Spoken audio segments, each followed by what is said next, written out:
પવિત્ર શ્રાવણ માસમાં આપણે રોજ કથાનું શ્રવણ કરી રહ્યા છીએ. ગઈકાલે પતિ અને પત્નીના સંબંધ વિશે આપણે શ્રવણ કર્યું હતું. આજે પ્રેમ વિશે આપણે શ્રવણ કરશું. દુનિયાની અંદર પ્રેમ તત્વ એ દરેક જગ્યાએ જોવા મળે. આપણને કોઈના પ્રત્યે પ્રેમ હોય તો કોઈ વ્યક્તિને પણ આપણા પ્રત્યે પ્રેમ હોય.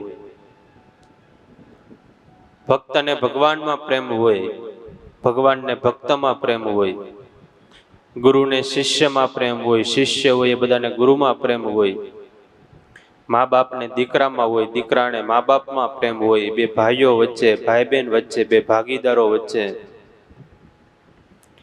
ક્યાંક ને ક્યાંક પ્રેમ ભાવ લાગણી એનાથી સંબંધો એ જોડાયેલા હોય. પણ આ બધા જ ની વચ્ચે પ્રેમ હોય એ સાચો છે કે ખોટો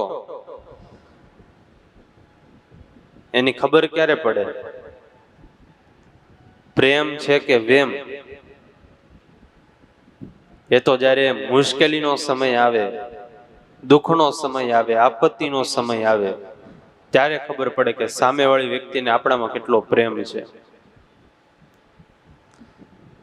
એક ભાઈ છે, ગામમાં સાધુ સત્સંગ કરાવતા છે, ત્યાં ગયા એટલે સાધુ બધી સત્સંગની વાતો કરતા હતા અને એમાં એવું કીધું કે આ સંસાર છે એ તો મોટા ભાગે સ્વાર્થી છે. આવી રીતે જ્યાં વાત કરી એટલે ઓલા ભાઈએ કીધું, સ્વામી એ સંસારમાં એવું કાંઈ ન હોય.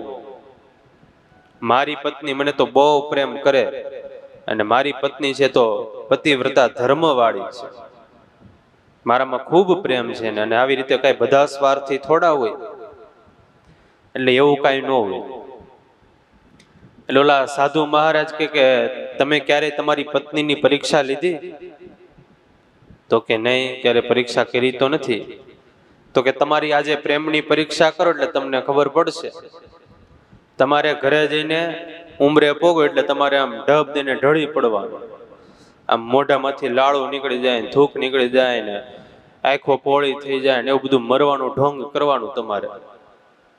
એટલે તમને વાસ્તવિકતા ખબર પડી જશે. કાંઈ વાંધો નહીં. આ ભાઈ ઘરે આવ્યા અને જ્યાં ઘરના દરવાજે પોગ્યા ઉંમરે ત્યાં તો ત્યાં પડી જાય ઢબ દેખાય. મોઢામાંથી ફીણા લાળું બધું નીકળી જાય ને આખું આમ ફરી ગલી. અને પત્ની તો દોડતા દોડતા બહાર આવ્યા. અરે શું થયું, શું થયું? આમ હાથ લઈને જોવે. હવે આને તો મરવાનું ઢોંગ જ કરવાનું હતું. ત્યાં તો આમ નાડી હાલે ને શ્વાસ બંધ ને. અને પત્ની વિચારે અરે આ તો મરી ગયો. પણ જો અત્યારે હું પોક મૂકીશ તો અત્યારે આજુબાજુ વાળા બધા ભેગા થઈ જાય. બપોરનું ટાણું છે, જ્યાં સુધી અગ્નિ સંસ્કાર નહીં થાય ત્યાં સુધી મારે કઈ ખવાશે નહીં. એક કામ કરું, પેલા ખાઈ લઉં પછી નિરાંતે રોવ. સરસ મજાનું માટલું છે એ લીધું. રોટલા તો તૈયાર જ હતા. રોટલા ને દહીં ને ગોળ ને બધું ખાઈ લીધું, હરખુંથી દાબી લીધું. પાછો વિચાર આવ્યો કે અત્યારે અગ્નિ સંસ્કાર થશે પછી તો બધા મહેમાનો આવવાનું શરૂ થઈ જાય. હવે એમાં કઈ મારે વચ્ચે કઈ રસોઈ કરવાનો ટાઈમ મળે ન મળે, જમવાનો ટાઈમ મળે ન મળે, કુલરના લાડવા બનાવી નાખો. તે ઘી ગોળ ને લોટ ને બધું ભેગા કરીને લાડવા બનાવી નાખ્યા અને ગોખલો છે એમાં મૂકી દીધા કે હાલતા ચાલતા ગમે ત્યારે સમય મળે અથવા તો કોઈ નહોતી બાથરૂમમાં જઈને ખાઈ લેવાનું.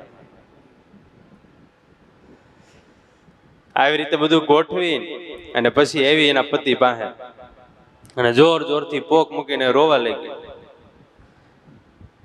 જોર જોરથી રોવે ને પાછી બોલતી જાય, અરે સ્વર્ગ ફટાફટ ચાલ્યા, સ્વર્ગ ફટાફટ ચાલ્યા, તમે કાંઈ કહેતા જાવો જી. અને ઓલો હુતા હુતા તો આ બધા ખેલ જોતો તો. એને પછી શરૂ કર્યું, દહીં ફટાફટ માર્યા, દહીં ફટાફટ માર્યા, ગોખલામાં છે તે ખાવો જી. પણ હવે તો પત્નીને ખબર પડી ગઈ, પતિને ખબર પડી ગઈ.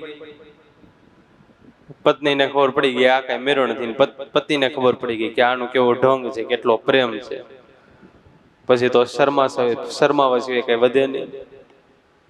ત્યારે પ્રેમ સાચો છે કે ખોટો તો સમય આવે ત્યારે ખબર પડે. અને તમે આમ જીવનમાં જોવો ને, અમુક ખોટી વસ્તુ હોય એ આપ મેળે જ્યારે સમય આવે ત્યારે ખબર પડી જ જાય. એમ પ્રેમમાં પણ સમય જાય ત્યારે ખબર પડી જાય કે કેટલો પ્રેમ સાચો છે કે ખોટો છે. એક કોઈ ભાઈ છે ને ઘરે મહાપૂજા ગોઠવી, એક સાધુ મહારાજ મહાપૂજા કરાવવા ગયા. એટલે ભાઈને કીધું કે ભગત પાણી લેતા આવો, ભગત પાણી લેતા આવો.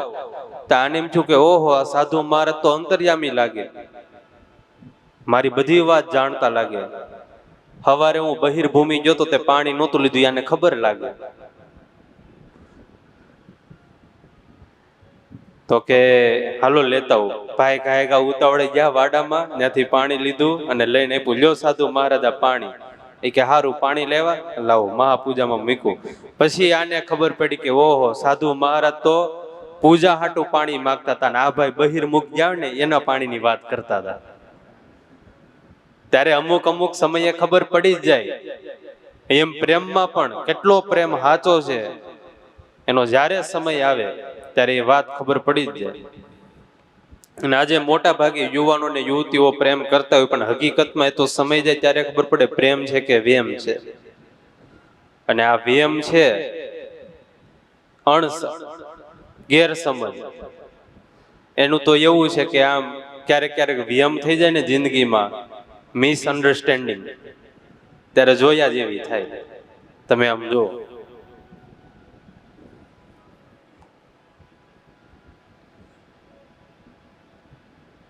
વ્યમ કેવો હોય એવો.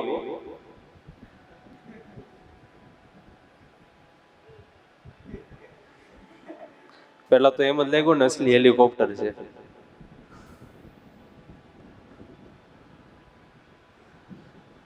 ગેરસમજ થઈ જાય ત્યારે શું થાય?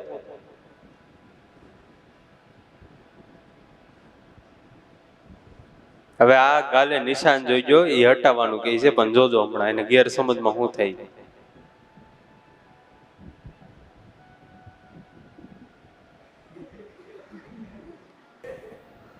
એટલે ગેરસમજ થાય,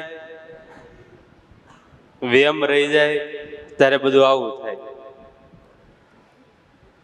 ભરતુરી રાજા થઈ ગયા.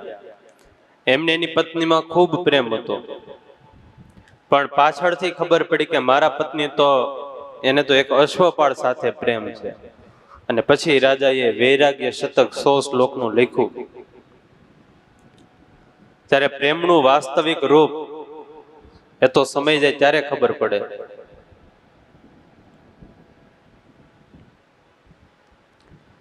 જેને જેનામાં હેત હોય, જેને જેનામાં પ્રેમ હોય, એ એના દુખે દુખી થાય અને એને એના સુખે સુખી થાય. આ પ્રેમીનું પેલું લક્ષણ છે.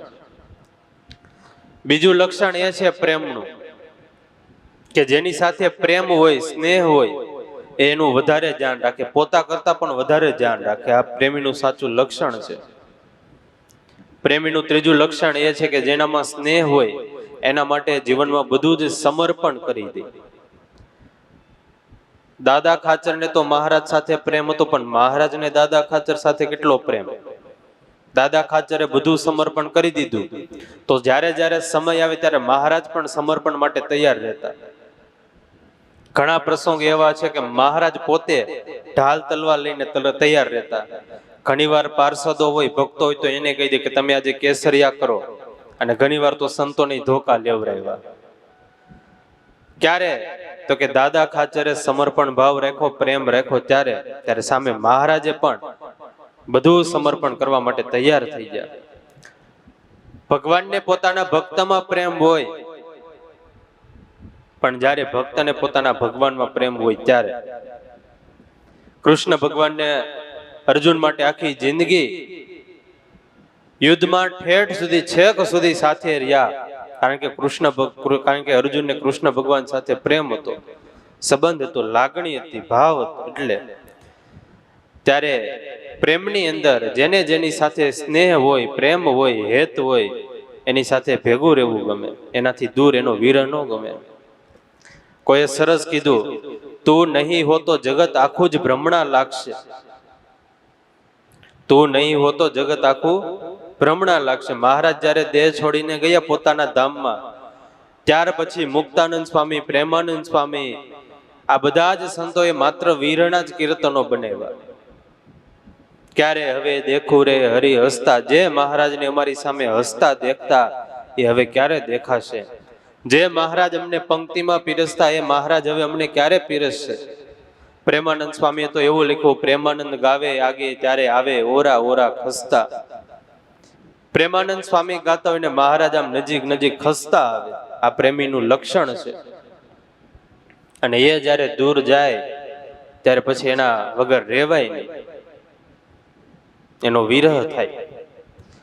તો નહીં હોતો જગત આખું જ ભ્રમણા લાગશે, ઝાંઝવા હોય કે ઝરણા સૌ એક સરખા લાગશે.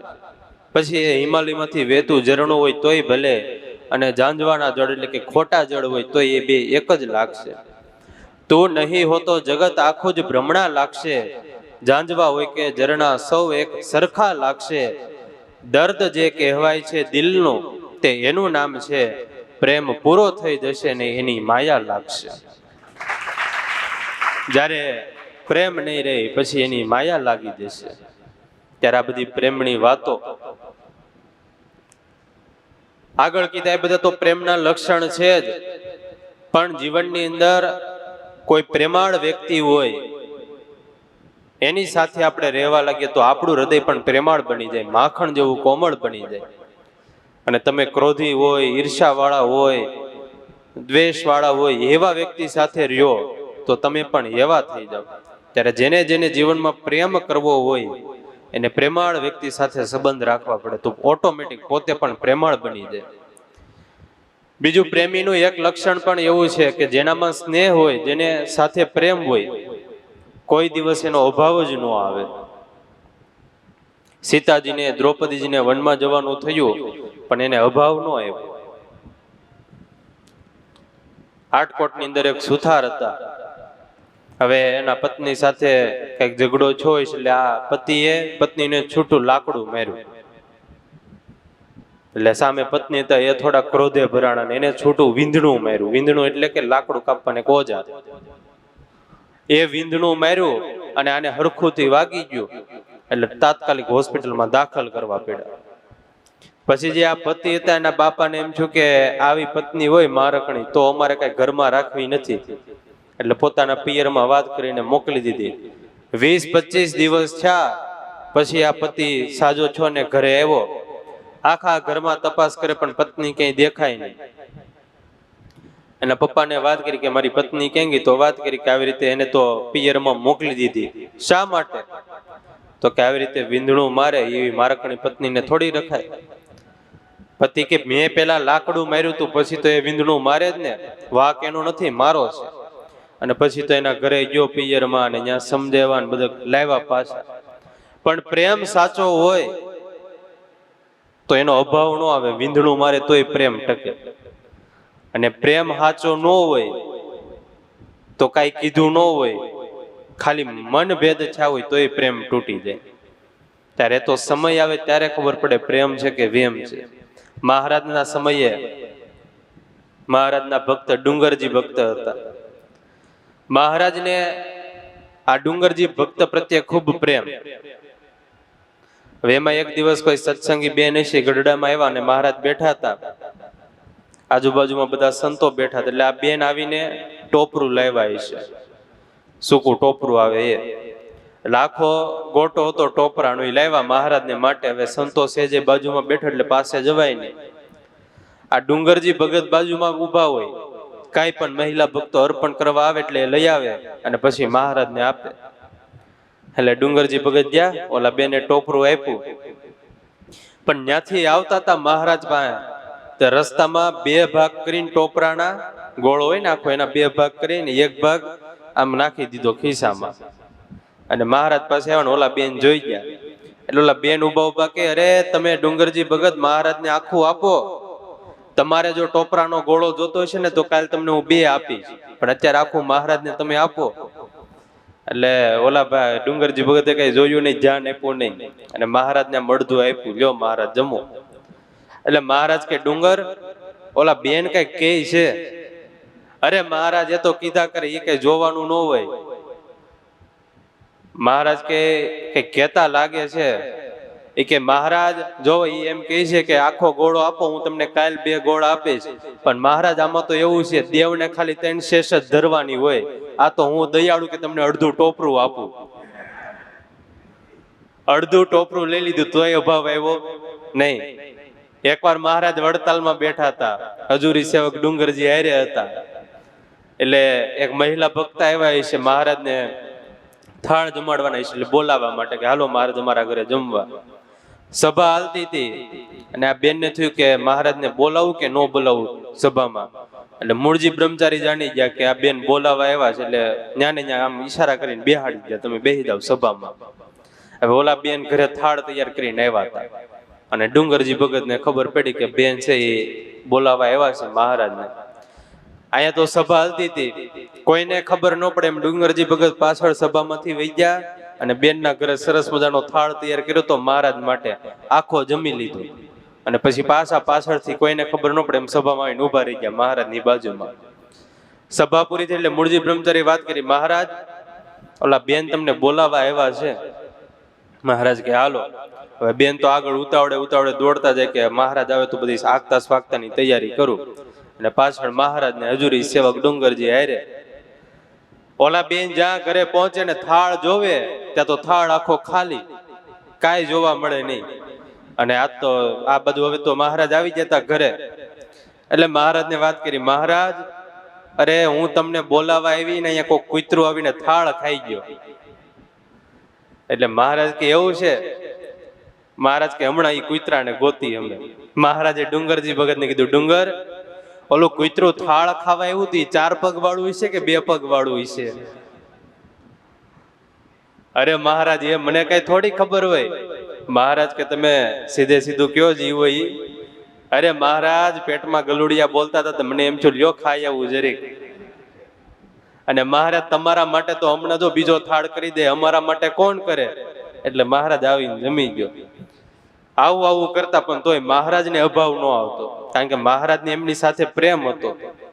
ત્યારે પ્રેમીનું આ લક્ષણ છે કે જેની સાથે પ્રેમ હોય એનો ક્યારેય અભાવ ન આવે. અને આ બધી વસ્તુ, આ બધા લક્ષણો હોય તો સમજવું એ પ્રેમ સાચો છે. બાકી અત્યારે એવું થાય કે પેલા પ્રેમમાં પડે, પછી જોઈએ તો એ વેમ હોય, અને પછી એ પ્રેમ ટકે નહીં એટલે ક્યાં પડે? ડેમમાં પડે.